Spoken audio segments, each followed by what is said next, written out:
کیا اللہ کے علاوہ کوئی اور الہ ہے؟ کیا اللہ کے علاوہ کوئی دستگیر ہے؟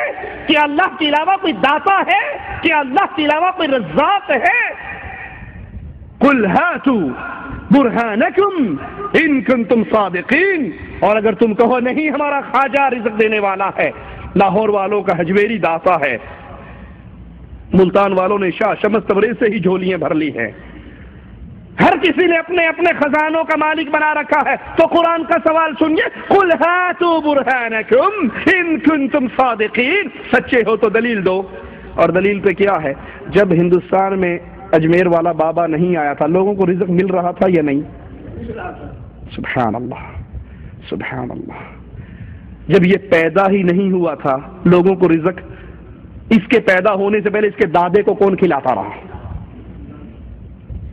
تم کہتے ہو ایک میں کیا، سارا زمانہ ہی خواجہ کے در سے پلتا ہے، نہ اس کی اینٹ لگی تھی نہ پتھر لگا تھا، نہ یہ پیدا ہوا تھا، نہ اس کے ابا کی اس کی اماں سے شادی ہوئی تھی، ابھی اس کا دادا بھی کما رہا تھا، روٹی کھا کر سوتا تھا، اس کو کس نے کھلایا؟ بابا حجویری کے دادا کو کون کھلاتا رہا؟ ان کے پیدا ہونے سے پہلے، انسانوں کے پیدا ہونے سے پہلے جو مالک کی مخلوقات تھی، ان کا رزق کون دیتا تھا؟ کوئی ہے اللہ کے علاوہ؟ قل ہاتوا برہانکم، لاؤ دلیل کہ یہ فلاں اور فلاں ہے، ان کو رزق اللہ نہیں دیتا، ہمارا داتا دیتا ہے، ہمارا خواجہ دیتا ہے، ہمارا بابا دیتا ہے۔ لا حول ولا قوت الا باللہ۔ ان قوالوں کا دین ایمان، ان اربابوں کے دین ایمان پہ ذرا غور کیجئے۔ قوال کہتا ہے ہند میں لاکھ ہو جائیں مذہب کے بٹوارے، ہند میں لاکھ ہو جائیں مذہب کے بٹوارے، پھر بھی تیرا نعرہ لگائیں ملا پنڈت سارے۔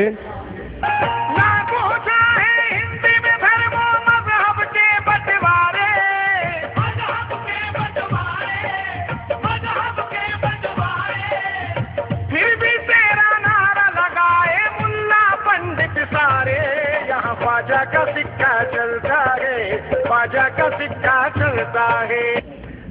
ہند میں مذہب کے لاکھ بٹوارے ہو جائیں، یہ ملا ہے، یہ مسلمان ہے، یہ سکھ ہے، یہ ہندو ہے، یہ پنڈت ہے، لاکھ بٹوارے ہو جائیں، سارے مل کے خواجہ تیرے در پہ آ کے سب نعرہ لگاتے ہیں، تجھے ملا بھی مانتا ہے، تجھے پنڈت بھی مانتا ہے، تجھے سکھ بھی مانتا ہے۔ بتاؤ وہ مسلمان ہو سکتا ہے جس پہ سارے راضی ہوں؟ خود سوچئے، کیا کسی مسلمان پہ کافر راضی ہو سکتا ہے؟ نہیں ہو سکتا۔ اور وہ مسلمان کیسا ہے فیصلہ خود ہی کرنا، جس پہ ہندو کہتے ہیں ہمارا تھا، سکھ کہتے ہیں نہیں ہمارا تھا، مسلمان کہتے ہیں نہیں یار موصلہ تھا، ختم نہیں کروائی ہوئی تھی، ہمارا تھا۔ مسلمان کے در پہ مسلمان سے کبھی کافر راضی نہیں ہو سکتا، وہ کافر تو ان کا دشمن ہے۔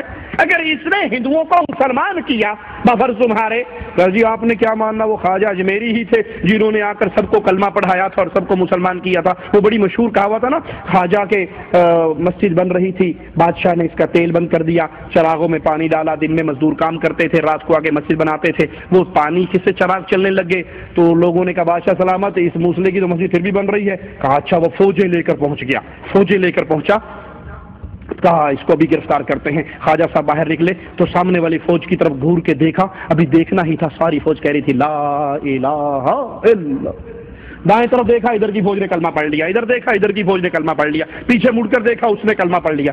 بادشاہ سلامت کہتے ہیں ہاں جی کیوں آپ لوگوں کو مسلمان کرتے ہیں؟ کہا لوگوں کو تو میں کرتا ہوں، یہ فوج جو تم مجھے مارنے کے لیے لایا ان کو کلمہ میں نے پڑھایا؟ کہا نہیں، کدے تیری ساری فوج کلمہ پڑھ رہی ہے۔ بادشاہ بڑا حیران، ایک نظر کرم جب بادشاہ پر ڈالی تو بادشاہ بھی وہیں ہاتھی پہ بیٹھا بیٹھا لا الہ الا اللہ، سینکڑوں مسلمان کے، ہزاروں مسلمان، ہندوستان میں مسلمان ہی خواجہ نے کیے۔ اگر اس نے ہندوؤں کو مسلمان کیا ہوتا تو کبھی ہندو اس سے راضی ہوتے؟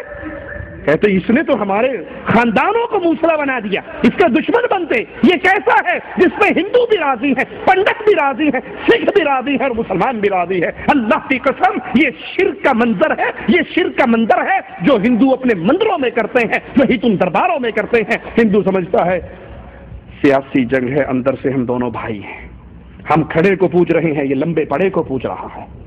اتنا سا فرق ہے ان قبر پرستوں میں اور مورتی پرستوں میں۔ وہ کھڑے کا طواف کرتا ہے، یہ پڑے کا کرتا ہے، وہ اس کو سامنے بجن گاتا ہے، یہ اس کے سامنے قوالی گاتا ہے۔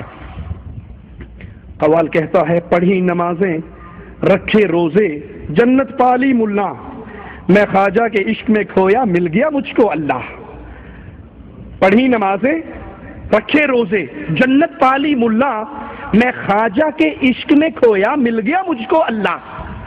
لا حول ولا قوت الا باللہ، انا للہ و انا الیہ راجعون۔ یعنی ملا کی ساری دوڑ صرف جنت کے لیے، اللہ راضی ہوگا تو جنت دے گا، اللہ ملے گا تو جنت ملے گی۔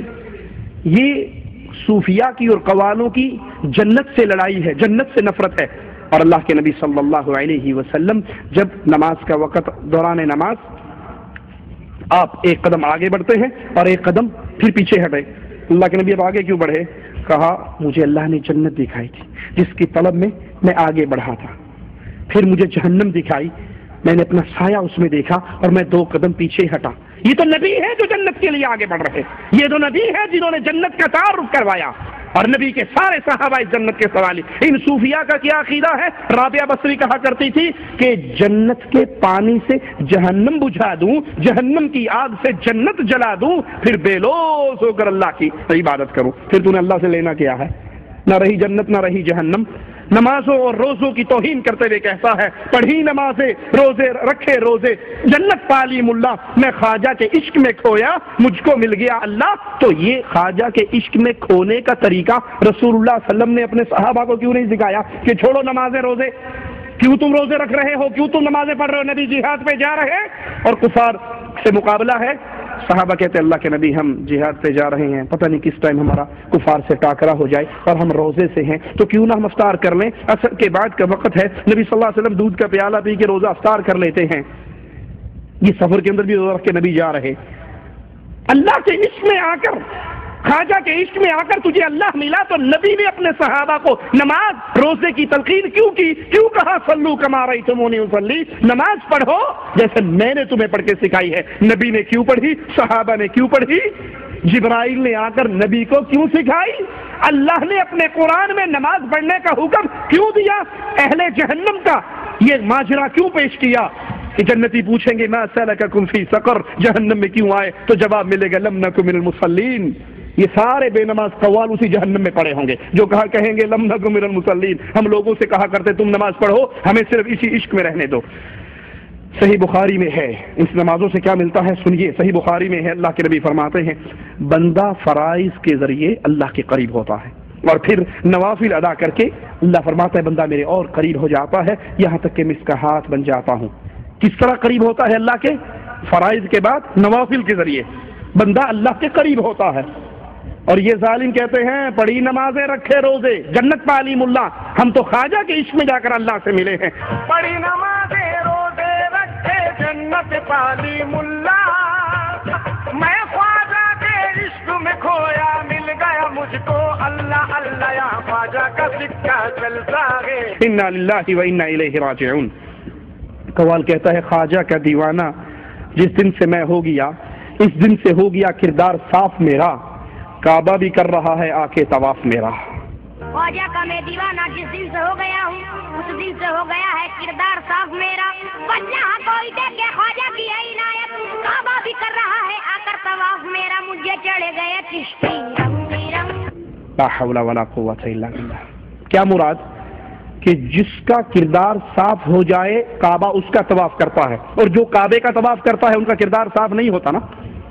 جو کعبے کا طواف کرتے ہیں ان کا کردار صاف، کیونکہ اگر کردار صاف ہو جائے گا تو کعبہ خود تمہارا طواف کرے گا۔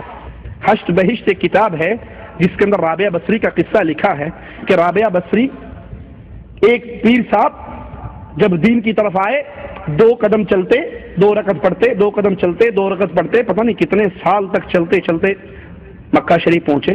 جب بیت اللہ میں داخل ہوئے تو آگے بیت اللہ ہی نہیں تھا۔ پوچھا لوگوں سے بھی میں تو اتنے سال 2 رکعتیں پڑھ کے شکرانے ادا کرتے ہوئے پہنچا ہوں، بیت اللہ کہاں گیا؟ کہا ادھر کو گیا ہے۔ پیچھے پیچھے گئے، دیکھا تو